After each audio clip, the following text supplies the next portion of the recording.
সমস্ত reaction mechanism একদম complete করে না থাকছে তোমাদের, ঠিক আছে? শুধু তোমরা যাওয়ার সময় পড়ে গেলেই হবে, এখানে সবই কমপ্লিট করিয়ে দেবো। এগুলো মেন ইম্পর্টেন্ট টপিক সব কমপ্লিট করা থাকছে। দেখো এইটা যদি আমাদের দেখো CH3CHO একটা অ্যালডিহাইড গ্রুপে আমাদের কী দিয়েছে, AlOH হোল থ্রাইস।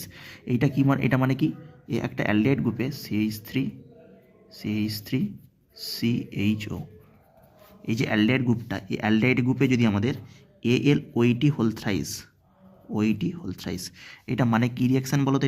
এটাকে বলা হয় টিসেঙ্কো রিয়াকশান। টিসেঙ্কো, সবাই দেখবে বইয়ে লেখা আছে টিসেঙ্কো বিক্রিয়া, ঠিক আছে?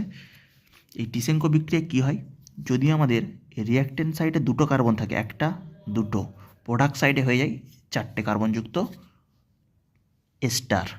কি বললাম? 4টে কার্বনযুক্ত অ্যালডিহাইড থেকে এস্টারে পরিণত করা হয়, সঙ্গে কার্বন সংখ্যা দ্বিগুণ হয়। অ্যালডিহাইড থেকে এস্টার হয়, সঙ্গে কার্বন সংখ্যা দ্বিগুণ হয়, সেই জন্য রিয়াকশানটা বারবার আসে। এখানে কার্বন সংখ্যা দেখবে, দেখো C+O ও CH2 CH3, এটা দেখতে পাচ্ছ। এখানে দেখো এই একটা কার্বন, দুটো কার্বন, এখান থেকে চলে আসলো কটা, 1 2 3 4, 4টে কার্বনযুক্ত এস্টার। আর এইটা কি হবে বলো তো? বাড়িতে চেষ্টা করবে না, আমি বলে দিচ্ছি, কিটনটা CH2-তে রূপান্তরিত হয়ে গেছে। তার মানে কি, সিওটা CH2-তে, কোন বিক্রিয়া? CO থেকে CH2, ক্লিমেনসেন, ক্লিমেনসেন, ক্লিমেনসেন, ক্লিমেনসেন রিডাকশান, মানে অক্সিজেনটা হাইড্রোজেন রিডাকশান।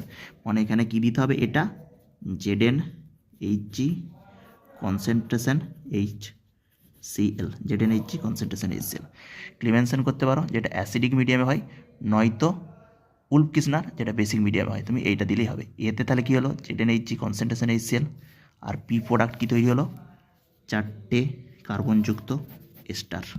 এটা কি হবে, আমি আজকে নাম শিখেছি ইথাইল ইথানয়েট, ঠিক আছে?